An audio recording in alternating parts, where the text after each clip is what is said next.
Alianza After Hours. Hola, un saludo a todos. Aquí estamos de nuevo en nuestro podcast semanal de Alianza After Hours. Les agradecemos como siempre la compañía. Mi nombre es Felipe Campos, gerente de estrategia e inversión de Alianza. Y estoy aquí con David Cubides. David, ¿cómo anda? Pipe, ¿todo bien usted? ¿Cómo le ha ido con sus gafas? Ya lleva un buen rato. Me desespera un poco el tema de tener algo sobre la nariz. Es muy difícil. Sí. Entonces, sí, lo trato de hacer con el computador, pero la mitad del tiempo me las ando quitando. Yo creo que cuando no vea nada, las voy a dejar de usar, las voy a comenzar a usar juicioso, pero por ahora que se sigan dañando los ojos. Ok, Pipe, una semana movida también, ¿no? Sí, ahorita cuando estábamos preparando este podcast, pensábamos, esta noticia fue la semana pasada o hace 2 semanas, y no, todo cayó esta semana, así que mucha movida. Y la verdad, en varios frentes, yo le voy a proponer, si le parece, arranco yo con los temas locales y después le doy la palabra a usted para tocar temas externos. Y después nos metemos pues a conversar un poquito sobre un documento que estamos por enviar en el equipo que tiene que ver con movimientos parecidos a lo que está sucediendo en Chile.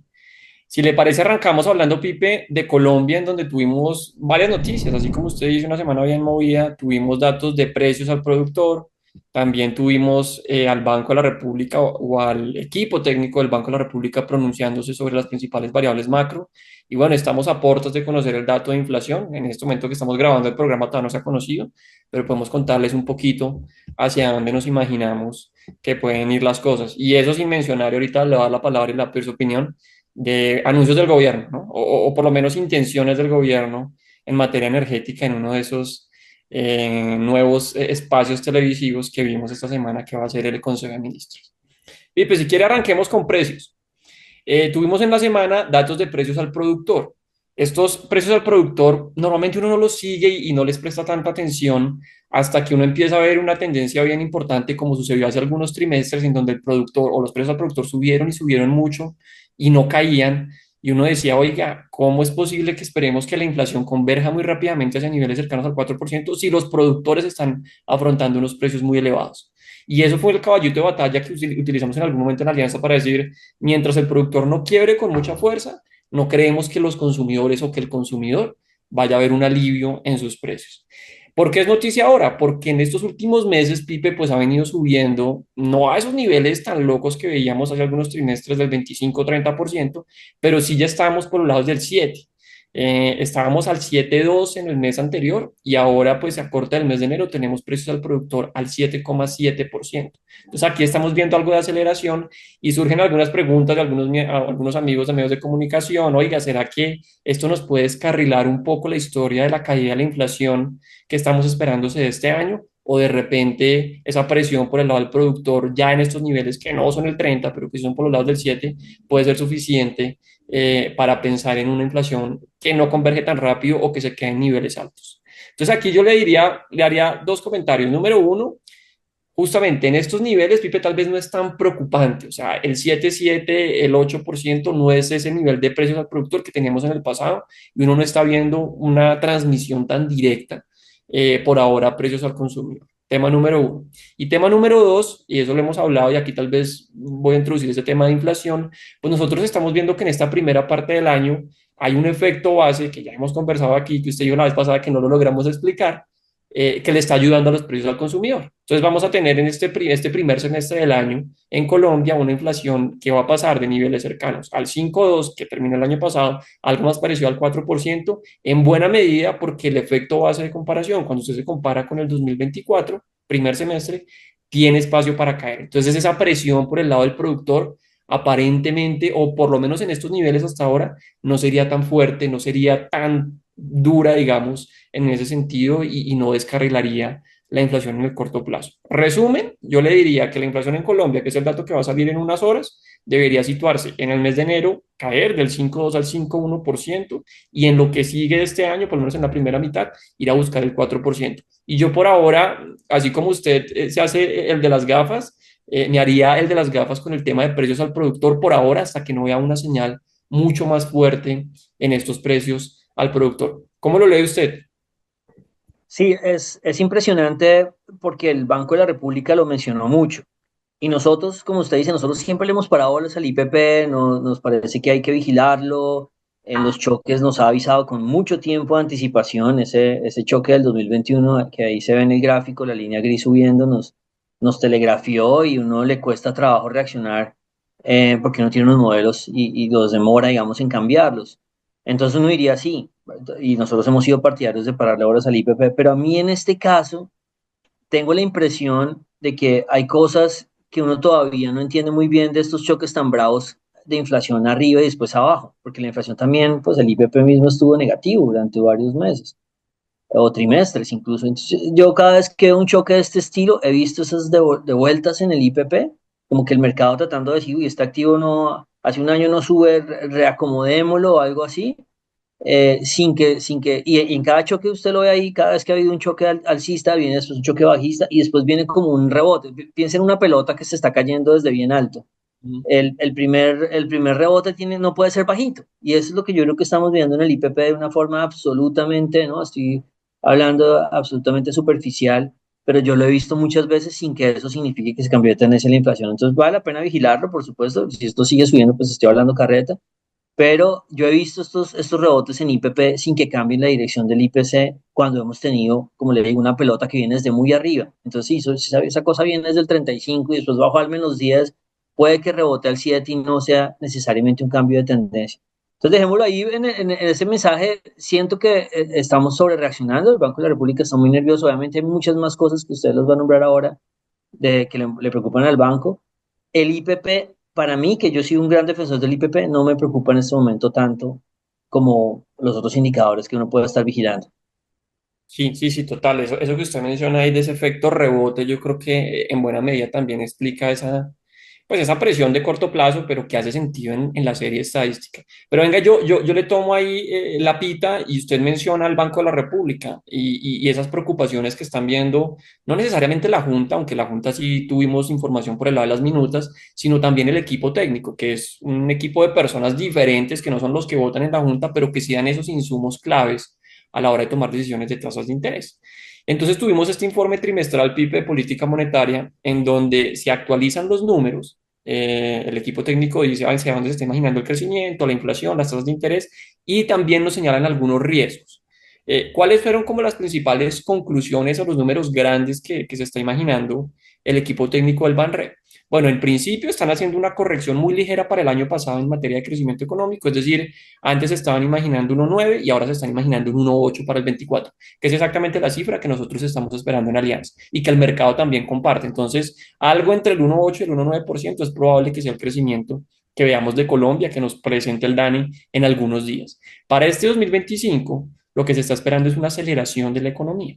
Es decir, que la economía crezca por los lados del 2,6%, es decir, ya pasaríamos de algo entre el 1,8 y el 1,9, algo más parecido al 2,6, 2,7, aunque es una cifra ligeramente inferior a la que nos habían dicho por allá en octubre.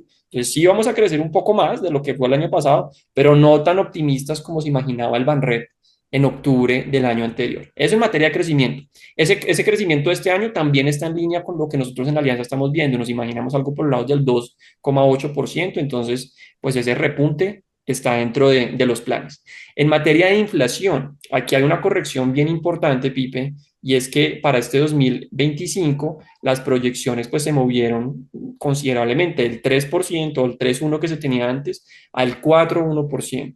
Entonces aquí sí se reconoce que la inflación va a seguir cayendo, pero no va a ir a buscar el 3% que es ese objetivo del emisor tan pronto como este año, sino que tal vez nos tendremos que esperar hasta el 26 para ir a buscar una inflación más cercana al 3%. Entonces, allí las noticias, si uno las quisiese catalogar como negativas o positivas, pues diría más bien negativo, pues no va a llegar tan rápido al 4%, aunque ya nos imaginábamos todos que eso no iba a suceder. Y en materia de tasas de interés, con esos dos argumentos, pues lo que dice el equipo técnico es, señores analistas, ustedes están imaginando una senda de tasas de interés que va y busca algo parecido al 7,3% en promedio al cierre de este año.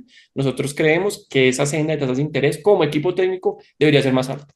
Entonces ustedes están siendo muy optimistas con la caída de tasas que se están imaginando. Si nosotros nos pusiesen a elegir, dice el equipo técnico, preferiríamos una senda de tasas de interés un poco más elevada, que es consecuente con este escenario de inflación y de crecimiento económico que le acabo de contar. Entonces, allí ya el emisor o la junta, no la junta, perdón, el equipo técnico del emisor nos está dando como esos brochazos de hacia dónde se imaginan las cosas y como le digo, eso es clave porque termina siendo un insumo muy importante para las decisiones de tasas de interés. Decisiones que vimos hace algunos días, nos dejaron las tasas quietas en el 9,50%, pero que ya también con los minutos que se publicaron esta semana, pues nos dicen algunos riesgos que están viendo de cara a los miembros de junta y el equipo técnico de cara a las siguientes reuniones. Si Riesgos quieres, como... David, venga, le interrumpo antes de que pase los riesgos.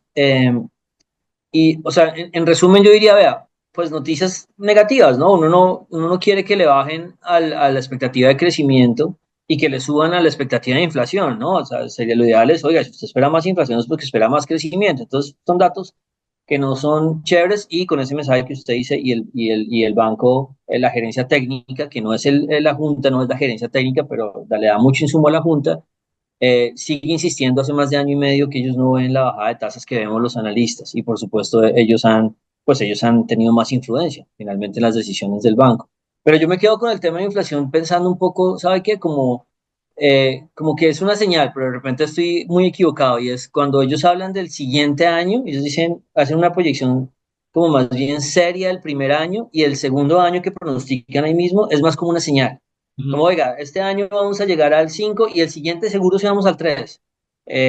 No, este año vamos a hacer el 6, pero el siguiente es como más una señal. Y cuando ya arranca el año, que nos lo hicieron hace 12 meses también, ahí sí dicen, ok, ahora hagamos la proyección seria y de este año, y digo seria como la más técnica, y dicen, no, este año no la logramos. Entonces yo no lo veo como que el banco de verdad estaba convencido de ese 3, sino que el banco el segundo año da una señal y el primer año sí la trata de pronosticar bien, pero ahí estoy tratando de como hilar delgado, pero no pensemos, es que el banco ahora ve más inflación que antes, yo no creo que sea tan así, sino que el 3 es todavía lejano, todavía entonces todo va a caminar hasta allá.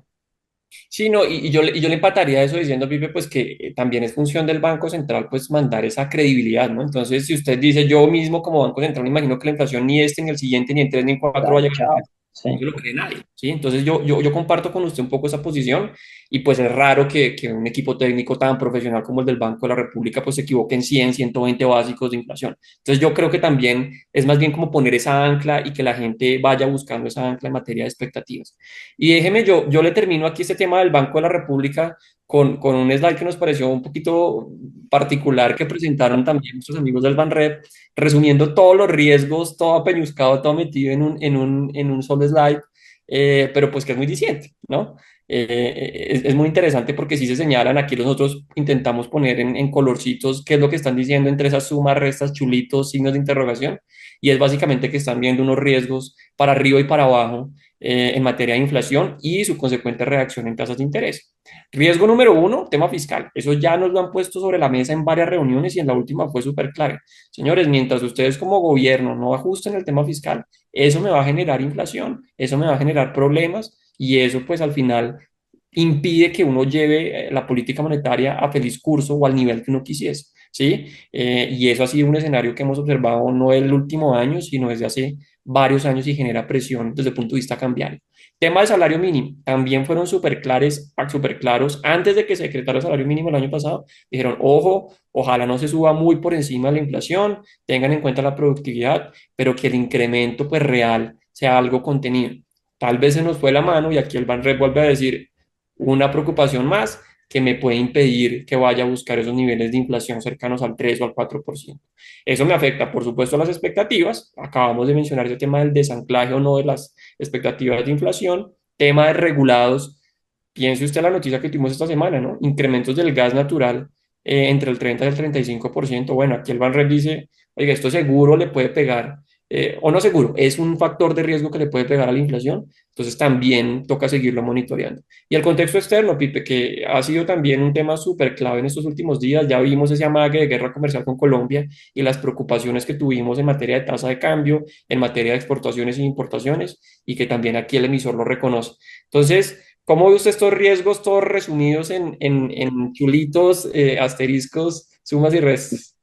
Yo me imagino que ellos ya pensaron cómo mostrar esta gráfica, este slide mejor, es para mí uno de los slides más interesantes que presenta el gerente técnico, porque simplemente dice por dónde nos podemos equivocar arriba y abajo, pero es un desastre. Yo cada vez que lo intento, arrancan con los efectos y después explican las causas, bueno, pero lo importante es el contenido y seguro que no estoy seguro que uno lo pueda presentar mejor, pero ya con lo que lo pusimos nosotros ahí, pues uno ve los diferentes riesgos. eh, y pues se nota las preocupaciones. Uno sabe que el tema fiscal, que el salario mínimo están muy, o sea, no entienden y no es este salario mínimo, es el de los últimos años, el salario mínimo también del gobierno pasado, cosas que afectan mucho el trabajo de ellos finalmente y se nota que lo resaltan y que es muy complicado hacer esa baja de tasas y el gerente técnico dijo en algún momento, vea, es que eh, si ustedes toman estas decisiones de salario mínimo como ejecutivo y como legislativo y toman estas decisiones eh, de gastos y todo esto, pues no esperen que nosotros bajemos las tasas o que sugiramos que él no lo decide, él da su visión a la Junta. Entonces está clarísimo ese trade-off, eso lo que uno gana y lo que uno pierde.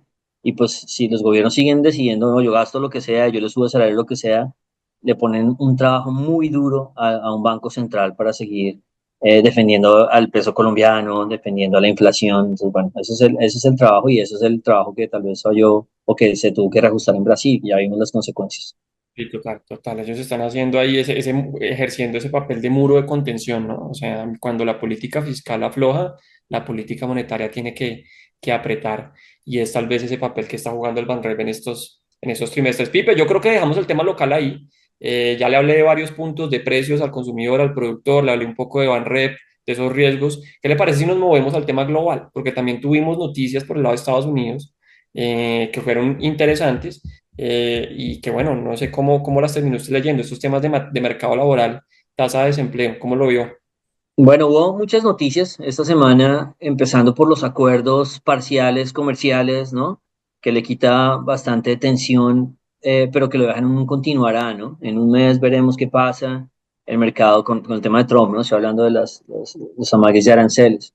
El mercado queda pensando que de pronto es el mismo Trump del 2017, que aquí ya hicimos un podcast muy largo acerca de qué pasaría si es el 2017, y en resumen es, si es el mismo Trump de 2017, pues no van a haber tales presiones inflacionarias y de repente la Fed sí va a poder bajar más la tasa y a las acciones les va a ir bien y bueno, en general. Pero que van a continuar a un mes más, yo no creo, pues, como que no poniéndome el nombre, el sombrero de analista político, que no, si el de economista le queda a uno grande, que se va a poner el de analista político, yo me imagino que es muy difícil hacer una guerra comercial con Canadá y México. Es que es dispararse, es realmente la pura definición de una balacera en un ascensor. Ahí no hay nadie que salga vivo de eso.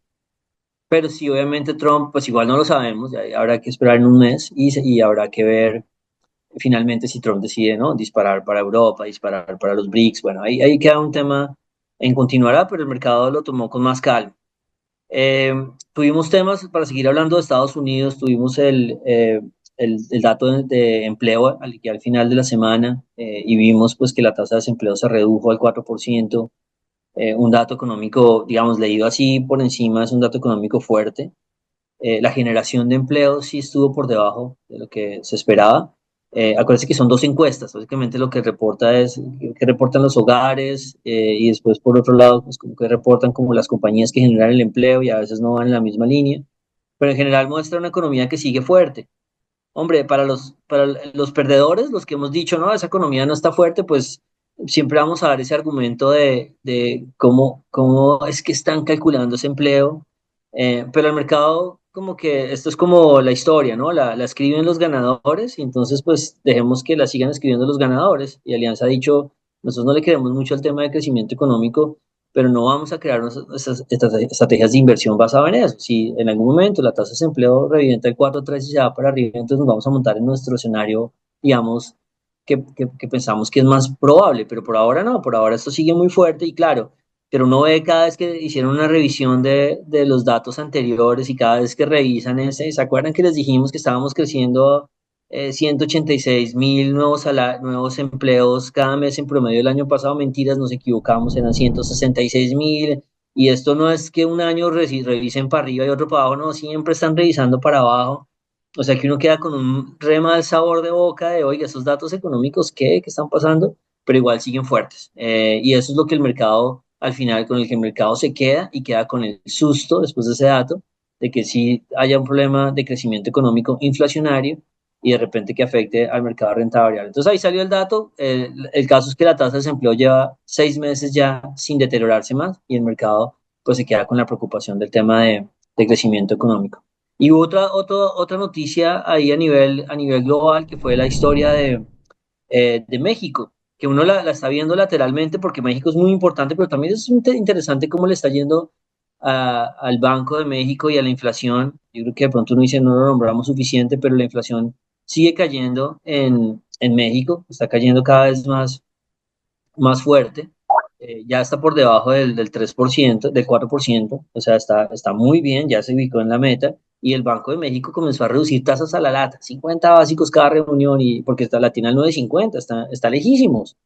Entonces, esta es una dinámica que uno le gustaría ver eventualmente en Colombia, pero que por ahora es complicada si la inflación no se ubica abajo del 4%. Van a bajar la tasa, pero muy interesante lo de México y le generan uno preguntas. Oiga, pero ustedes no han dicho que si el dólar se sube, entonces la inflación se sube. ¿Y qué pasa en México? Que el dólar se disparó el año pasado y la inflación está echando para abajo. Y esto es muy interesante, eso no voy a chiviar, es un documento que vamos a escribir y las relaciones, cada economía tiene una relación diferente con su dólar, ¿no? Por supuesto que siempre importa, pero tiene rezagos, tiene efectos diferentes y México particularmente ha sido un gran reto para los mismos mexicanos. Yo creo que yo entiendo mejor eso, pero no me animaría a mantener una discusión con ningún economista mexicano, pero creo que la reacción con el dólar es mucho más rezagada, eso lo vamos a mostrar después. Así que a nosotros no nos da presiones inflacionarias en México este año, pero sí de pronto el próximo. Pero ustedes sí ven la inflación brasileña y la chilena subiendo y la colombiana con el IPP sintiendo una gota el tema del dólar. Así que bueno, ahí lo dejamos. En general, los mercados estuvieron bien, tranquilos, más que todo por el tema de Trump y se estresaron un poquito ahorita al final de la semana con el tema del empleo. Y tuvimos una noticia local que no le hemos nombrado todavía, porque no es un tema macro de David, y es el Consejo de Ministros, que bueno, que fue obviamente un enredo. eh, no vamos a opinar, los mercados no les importa los temas como enredados o folclóricos, eso no, el mercado va corta derecho y dice qué fue lo importante de este mensaje y se quedó con la idea de, oiga, ¿será que Ecopetrol se puede salir del Permian o no se puede salir del Permian, que es 13% de la producción de barriles de Ecopetrol, 90.000 barriles de los 750.000, lo cual sería pues un golpe que lo vivimos el año pasado cuando en una versión menor, eso sería mucho peor, porque en esa versión menor era un nuevo contrato que nos iba a dar como 70.000 barriles y decidimos salirnos de ese negocio y la acción se castigó, no tanto porque en este momento Colombia podría estar produciendo 825.000 barriles en lugar de 750.000, que ya es un golpe suficientemente duro, sino por la forma en que se toman las decisiones. Lo del año pasado fue como en el día que se estaba firmando, no, definitivamente esto no va porque no va con el tema del fracking anunciado como unos minutos antes, que eso no tiene ninguna presentación porque uno puede durar 4 meses diciendo es que el negocio no me gusta, con un proceso adecuado de gobierno corporativo y no los días antes, oiga, ya esto se cae. Y lo mismo sería con el Permian. El tema el mensaje fue como acabo de ver en el periódico que me molesta que ustedes están firmando el tema del Permian y no me gusta y eso no, como es difícil no ponerle un sesgo a eso, no sonar como muy crítico del gobierno, pero uno no esperaría que así se tomen las decisiones de cosas tan importantes. Ahora, no lo sabemos, si se van a salir o no, yo creo que ahora con el tema de los líos del gas y con tantas cosas, de pronto es un costo político muy alto salirse del tema del Permian, pero eso quedó ahí en el aire, la acción de Ecopetrol que venía embaladísima, porque la recomendó Bradesco y la ve como en máximos, la ve en 2.700, 2.800 el equivalente, pues se frenó un poco, no se frenó mucho, eh, pero pues queda ahí la duda de si sí o si no. De todas formas, acuérdense que Ecopetrol paga dividendos en menos, bueno, en mes y medio, y eso ayuda mucho a subir la acción. Pero dejémoslo ahí, en general, un entorno positivo que ustedes lo terminaron viendo, ¿no? El dólar desplomándose hasta los 4.100 pesos, las acciones igual. Esta semana fue más de descanso, pero ya es la bolsa más valorizada, la colombiana de todo el mundo, con la moneda más valorizada de todo el mundo. De vecinos tenemos a Brasil en esta valorización, está llegando Chile, o sea que la cosa no se ve mal, pues siempre van a haber preocupaciones. Tal vez en los bonos colombianos es donde la cosa no mejora todavía y así uno permite saber que no es porque el optimismo colombiano pues no es un optimismo generado por temas directamente del gobierno, sino los test irían bien, si esa fuera la historia, pero los test no están gozando de este baile, el baile lo están gozando las acciones, las están gozando o la estaban gozando las acciones, la está gozando el peso colombiano, y los analistas lo han verbalizado, los extranjeros han dicho, esto es porque la economía está rebotando, porque las acciones están baratas y porque creemos que puede haber un cambio político. Eso es lo que dicen ellos, no lo decimos nosotros, pero lo dicen ellos. Y eso me abre la puerta para terminar este resumen y ya mandarnos a nuestro análisis del día de hoy, que es un documento que estamos mandando. Sí, usted ya va a arrancar ahí con este documento que me pareció súper interesante, Pipe, y que yo creo que nuestros clientes van a recibir, bueno, entre hoy, bueno, aquí estamos cambiando la temporalidad, ¿no? Entre el día en que grabamos y la próxima semana. Pero sí, un documento en el que yo me acuerdo mucho, Pipe, que yo le preguntaba a usted hace algunos meses, cuando estaba este podcast naciendo, y decíamos, oiga, la mexicanización, eso ya tal vez no está pegando tanto, y yo le decía, si no es México, ¿quién es? Y hablábamos de la brasilización y usted dijo por allá, dijo, no, yo me animaría a decir todavía con no tanta certeza que puede ser Chile.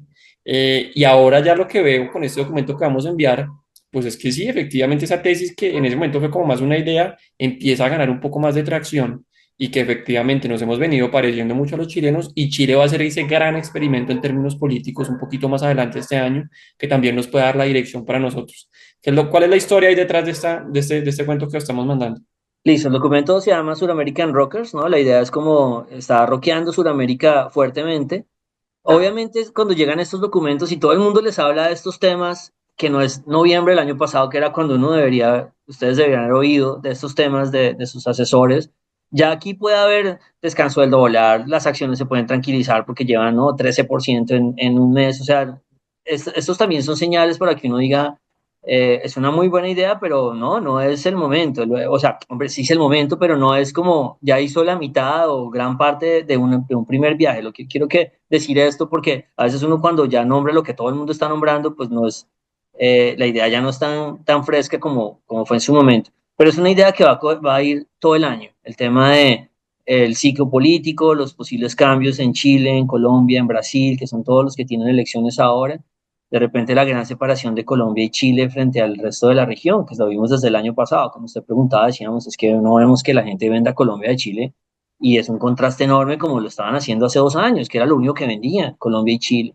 Entonces el mundo está cambiando, ven países con contrapesos y países con procesos electorales interesantes. Entonces, aquí lo que hicimos es formalizar una idea. Si quiere, vámonos al otro slide, una idea que estuvo escrita en el documento, pues no solamente en estos podcasts, sino que estuvo escrita en el documento de fin de año de Alianza, en donde hablábamos del tema de las acciones. Lo que ustedes ven a la izquierda es el documento que sacamos de fin de año, en donde como que el entorno era como, se llamaba el último de nosotros, tal vez, como la idea era de Last of Us, como la idea esta apocalíptica que todo el mundo tiene alrededor de Colombia. Y lo que decíamos era pues que lo que primero comían los zombies eran los cerebros de la gente, y que lo que estaban es dejándose comer, los inversionistas estaban dejando comer el cerebro por tantas historias.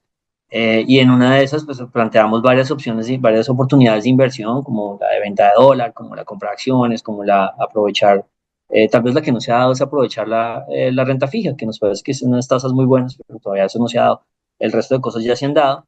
Y ahí lo que hacíamos era enumerar lo que nos parecía interesante de Colombia, y lo resumíamos. En este caso, ese capítulo, aparte del capítulo, ese es el capítulo, no es más. El documento es de 2 hojas. O sea, ustedes pierden 5 minutos de su vida leyéndolo, y bueno, pueden perder una plata si hacen caso, o ganarla, pero leyéndolo no se demoran mucho. Y lo que decíamos son tres cosas. Las acciones están muy baratas, eso lo sabe todo el mundo. Nosotros siempre hemos dicho, uno no compra algo porque esté barato, uno necesita detonantes, porque si no, pues llevamos 8 años oyendo que las acciones están baratas y no ha habido mucho, no ha habido nada.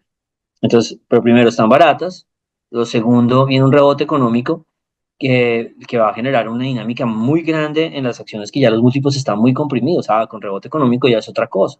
Y algunos podrían argumentar que esa es la variable más importante, y yo lo concedería, ¿no? Yo creo que no es esa, pero lo concedería. Está claro que una Bancolombia con rebote de utilidades, casi que todo el rebote de utilidades se le debe transferir al precio de las acciones, que es lo que están viendo los analistas ahora. Y lo tercero, el cambio político, que es básicamente lo que habla este documento. Pero lo quería traer a colación un poco porque ahora, ¿no? Todo el mundo dice, es que Morgan Stanley nos dice estas tres cosas tan interesantes, que están baratas y que hay un rebote económico, y que adicionalmente está el tema del ciclo político. Bueno, aquí desde noviembre estamos contando esa historia, pero claro, ninguno de nosotros puede saber cuándo arranca una idea. Lo ideal cuando uno está haciendo inversiones es, hombre, cuando uno ve las oportunidades, es tomar una idea que nadie quiere o que la gente tiene dudas y que esperar que en los próximos 3 o 6 meses el mercado la abrace y la use. Uno no quiere una idea que nunca nadie la use, ¿no? Por 3 años yo he dicho que hay que hacer esto y nadie le para bolas porque hice perder plata a la gente, eh, pero tampoco quiere montarse en la idea que todo el mundo hable. Entonces, para mí es una señal enorme cuando veo en el periódico que todos los analistas ven el dólar a 7.000 o que todos lo ven a 4.000, ya uno comienza a huir, pero es un segundo que estamos ya todos en un barco que se puede ir hacia el mismo lado. Pero bueno, el documento lo que hace es tratar de analizar un poquito más acerca de este tema del cambio político. Entonces tiene el primer slide, habla de la comparación en cuestión de bolsas, de estos en las bolsas peruana, colombiana y chilena en dólares, o sea, los ETFs. Y uno, ¿por qué metimos a Perú en ese baile? Que Perú no debería estar en ningún baile político, porque ellos hace tiempo se volvieron como apolíticos, no sé si puedo usar esa palabra, porque no sé ni siquiera bien qué significa, pero ya no, en términos de mercados financieros, ya eso no afecta. Pero metimos allá a Colombia y a Chile, porque ustedes se den cuenta que esta década perdida ha sido, pues, por supuesto, de todos, incluyendo Perú. Colombia y Chile muy, muy correlacionados, que la línea roja es Colombia y la azul es Chile, y la verde es Perú.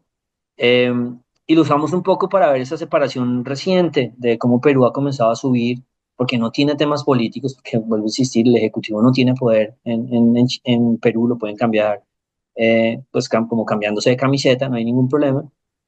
Y tiene una gran dependencia por el cobre, que nos ayuda a hablar mucho de Chile, que tiene las mismas correlaciones.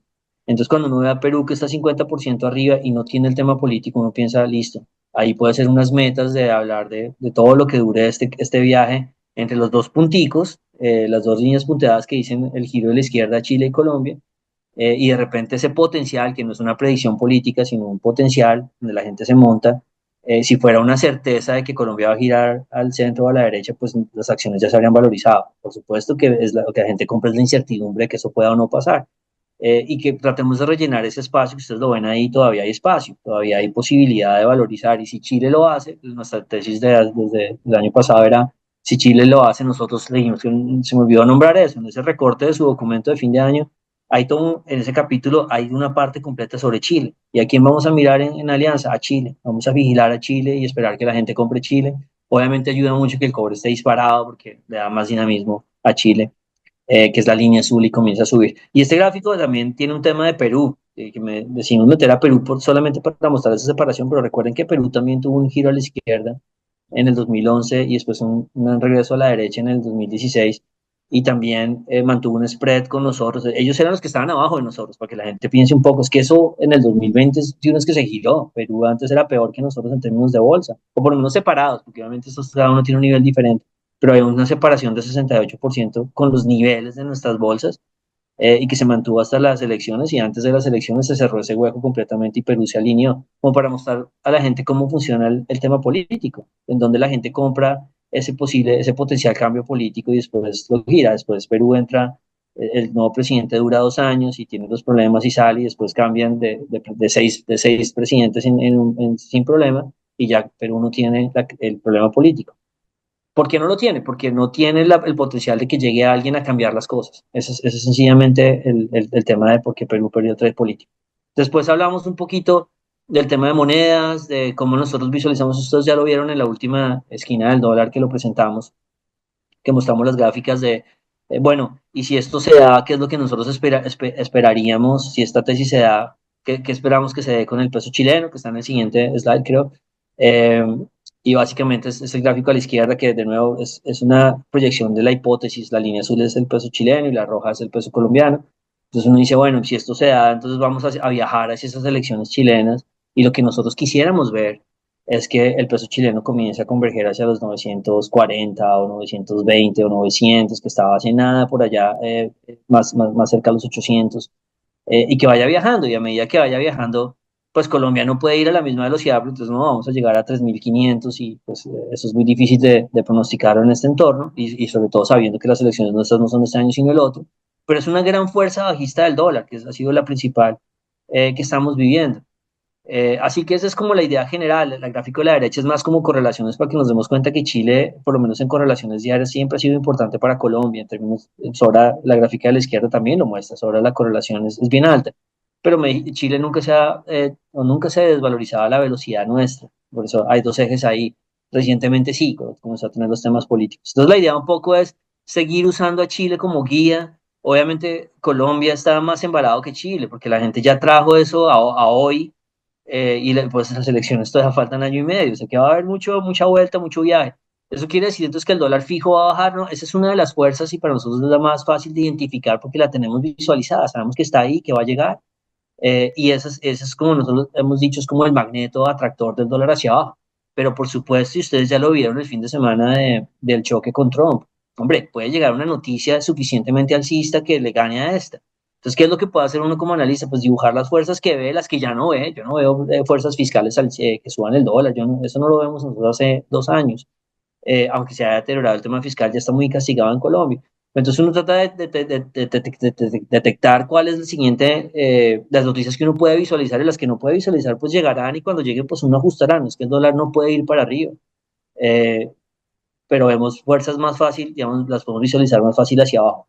Eh, de nuevo, la recomendación también es, pues cada vez que se acerque a 4.000, así esto siga dándose, pues va a ser muy interesante para diversificar. Con decirle a mí, a 4.100 me parece muy interesante, pero a mí, como mi perfil como inversionista, como administrador de portafolio y diversificador, son interesantes. Esa no es la meta suya ni la meta de Alianza, ¿no? Alianza puede verlo a 4.000 o más abajo, pero hay momentos, puede que sea más interesante, digamos, lo que resta del semestre, más bien estabilidad de dólar y de pronto el próximo semestre va para abajo. Ya serán las noticias que irán llegando. Pues ya obviamente nosotros cerramos el trade de venta de dólar y aquí comenzamos a evaluar cuál es nuestro siguiente paso, si va a ser de compra, si va a ser más bien neutral y esperar a ver que haya algo. Pero esa es una fuerza con la que siempre contamos. Y después ahí ya para terminar la presentación en los anexos, que de hecho esto es más como las ideas, a mí los anexos me parece que es lo más informativo, y es como cómo va el cuento en Chile. Y pues el cuento está muy interesante. El cuento, mire, yo cuando pensaba en este cuento que usted me preguntaba, yo decía, vea, es que muy a la antigua, ¿no? Es que vea, la de centro derecha le va ganando a la izquierda, en este caso, eh, que es Michelle Bachelet, la de la izquierda, digámoslo así, y Evelyn Mattel, la de la derecha. Era la foto que yo tenía, que era la foto de todo el 23 y 24, digámoslo así. Pero el mundo ha cambiado en los últimos 3 meses de una forma supremamente dinámica en Chile, que yo creo que está muy influenciado con el éxito argentino, el éxito, digámoslo, bursátil, para no meternos todavía. Yo creo que va a ser éxito económico, pinta muy bien, pero digámoslo bursátil, para no meternos en esa discusión de mil varas de si sí o si no. Pero lo que pasó en Chile ahora es que los dos candidatos de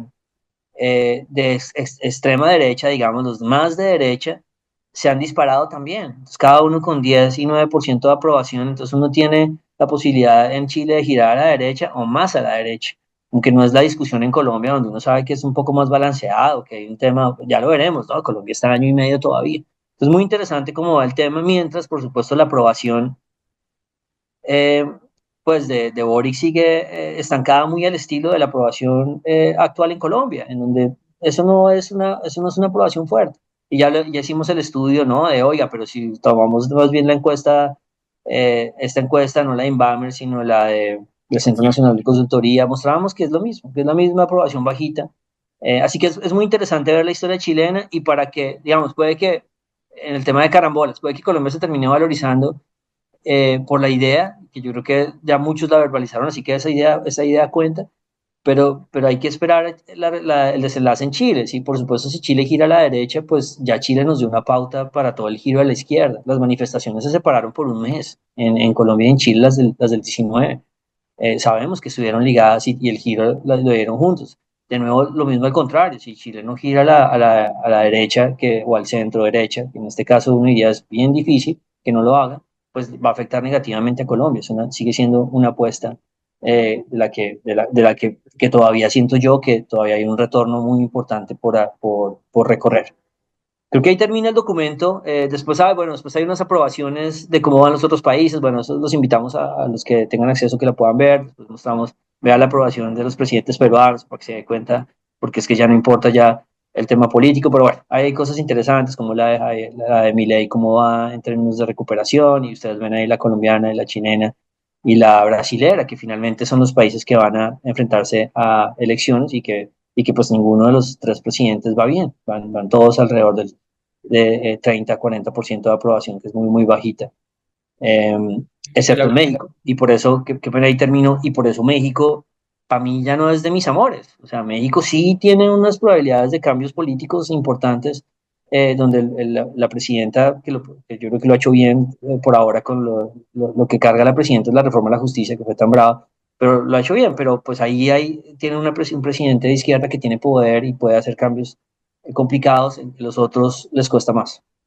Déjeme, yo, Pipe, le hago un par de comentarios. Uno, más que todo, como un recordatorio a nuestros amigos que nos ven y nos oyen, y es, pues es que Chile está a la vuelta de la esquina, es que esto es en noviembre, ¿no? Esto es ya, y pues lo que dicen los números es que usted, lo que usted planteaba, ¿no? Es que va a ser la izquierda, el centro, tal vez la derecha, no, esto es derecha o más derecha, es lo que está mostrando hasta ahora. Acuérdese, Pipe, que Cast ganó la vez pasada contra Boric, ganó de hecho la primera vuelta Cast y ya después en segunda vuelta fue que se cambiaron un poco los ánimos y termina Boric repuntando y haciéndose a la presidencia chilena, pero él ya estuvo muy cerca de ganar la presidencia en Chile y aquí esta corriente pareciese que tiene mucha fuerza.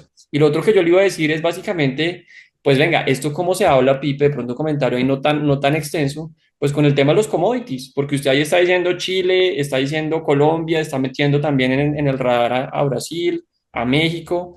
Y es, oiga, estamos viendo un repunte bien interesante estos últimos días de materias primas. Usted tenía una estadística, creo que 7 de las 15 algo así, están en máximos históricos, algo así le estaba escuchando por estos días. Sí, Entonces, sí, que fue, exacto, que fue lo que presentamos en el podcast pasado. Las materias primas están disparadas, no todas, pero esto, digamos, el descuento de Chile, nosotros lo medíamos como del 85-90% sin que el cobre suba. Y el ujú, cobre se queda aquí en máximos históricos. Es que el cobre está en máximos históricos, la bolsa debería estar cerca de máximos históricos, si no lo está. Eh, y ese es solo el primer paso. ¿Qué pasa si cobre decide subir como está subiendo el oro? Es en línea recta. Ah, no, es pues, ¿qué pasa si no? Si mi tía cualquiera de esos dichos. No es eso, es que está pasando ya. Es que es una realidad. Las materias primas están subiendo verticalmente. Y los analistas que lo mencionábamos ahora, los analistas de los sectoriales, los que conocen muy bien los sectores, no están viendo la foto completa. Porque, de nuevo, porque ellos fueron entrenados a medir si falta café o no falta café. Entonces, es que el café es por la crisis. Y el de cacao es que es por la crisis, y el de jugo de naranja, y el del oro, y el de la carne, y es por cada uno tiene una crisis separada y no se dan cuenta de la foto completa. ¿Y cuál es el problema de esto? El problema es que cuando usted es tan experto en su materia prima y pierde la visión de lo que está pasando, hombre, problemas de clima han habido siempre, pero no quiere decir que el problema de clima entonces explique que el café esté en los precios que nunca se han visto. Entonces, hay algo más pasando en el tema de materias primas, pero si uno se va a los que de verdad saben de la materia prima, se va a quedar sin la foto completa de lo que está viviendo. Entonces, sí, la respuesta es si el cobre hace nuevos máximos, imagínense qué va a hacer la gente con Chile cambiando Chile de lado político. No, pues va a ser una cosa absurda. total, no, total. Yo creo que lo dejamos ahí. Estos temas siempre son muy interesantes y de nuevo, quedan en continuará, ¿no? Ahí vamos viendo cómo se va decantando este escenario político, pero por lo menos en el lado de Chile, a hoy, la foto luce a un cambio bien importante, el péndulo completamente moviéndose de un lado para el otro. Pipe, yo creo que ya vamos terminando con nuestros temas para la siguiente semana. La próxima semana ya bajamos un poco en términos de publicaciones macro grandes. Vamos a tener por los lados de Brasil datos de precios. En Estados Unidos sí clave pues el dato de precios al consumidor, la inflación del mes de enero. Y en Colombia de repente estaremos pendientes de cómo salen datos de producción y ventas al por menor. Entonces eso le puede dar algo de color también a principios de este año de cómo viene la actividad económica. Eso en materia, digamos, grande de datos macro. Y en nuestro tiempo extra, pues tendremos dos cosas, Pipe. Aquí el próximo jueves hablaremos un poco de fútbol. Aquí ya que estamos hablando de Suramerican Rockers, van a estar dos suramericanos enfrentándose. Entonces vamos a tener allí pues Chile-Colombia o Colombia-Chile más bien. Y tendremos también una película que está bastante bien calificada, un par de películas, una un poco en plan más familiar, Capitán América, y El Brutalista, si es que la traducción es correcta, que también llega a Colombia, llega a carteleras y que luce bastante bien, ¿no? Bastante buena puntuación. Sí, bueno, aquí en todo este calendario. si la inflación gringa llega a marcar un numerito abajo, el mercado lo va a celebrar enormemente, pero no sabemos qué vaya a dar, esperemos a ver ese miércoles. Y en términos más a menos, bueno, está Capitán América, yo me imagino, no sé si yo voy a ir al cine a verla, de pronto, si no tengo plan voy con mis amigos, con mis hijos, con mis amigos. Esos son mis amigos, de hecho. No, no, no No sé tengo si tantos tanto. amigos. Qué triste. Pero no, es feliz, pero bueno. Y está Harrison Ford, me parece chévere ver a ver ahí cómo le va. Y esta película de Brutalista, que tampoco pues se va a estrenar aquí en Colombia, pues hombre, 7 nominaciones de Golden Globes, se ganó 3, entre ellos Mejor Película y Mejor Actor, y 10 nominaciones al Oscar, en donde las otras 2 son musicales, las otras 2 son Wicked y bueno, y la otra. Entonces, bueno, se ve muy interesante. Ese sí puede ser un plan de adultos para ir al cine, pero vamos a ver. Toca buscarse los amigos. Listo, A Pepe, ver yo dónde creo que lo están. dejamos ahí, ¿no? Sí, listo. Les deseamos, bueno, les deseamos una buena semana. Una semana de inflación se viene. Bien interesante en Estados Unidos. Y bueno, las cosas se han dado bien este primer mes que terminamos. Se han dado bien en las tesis de inversión. Así que ojalá sigamos con ese pulso. Listo, Pipe, muchas gracias. Y bueno, a todos los que nos vieron, nos escucharon, pues bueno, hasta la siguiente vez. Gracias por la sintonía. Alianza After Hours.